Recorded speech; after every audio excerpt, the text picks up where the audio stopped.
tengok macam Zouk semalam. DEW 4666 kan. Oh, lawa nombor plate dia, So lawa. 6666 tu orang lawan tu. So kalau setakat nombor pekak je tak ada apa. Ini kalau nombor 666 ke 888, gila kau memang ramai lah. 6 dengan 8 kan ong. Tapi masalah dia murah weh. Dia kata 1,000 dapat nombor 3 digit. Sama pula tu 666 4666 yang belakang dia, depan dia Dewa kan, 4 tu A, 666. Tapi kalau dekat JPJ Beat, kalau 3 digit sama tu dah aku rasa lebih 3,000 tu.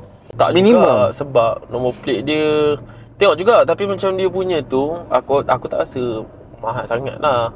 Okey, mahal lah juga tapi tak adalah mahal sangat. Aku I mean macam banyak lagi nombor-nombor plate lain aku pernah tengok yang customer beli apa semua kan. Yelah yang 1 digit, 2 digit tu memang mahal lah. Memang mahal lah. UG lah apa. Aku pernah deliver seorang customer nombor plate UG UR 5,000 dia beli nombor plate dia. 5,000 UR. Dia ikut nombor plate, lepas tu ikut supply demand lah. Kalau nombor tu lawa memang ramai bid lah. Memang ramai bid lah. Memang susah lah nak menang.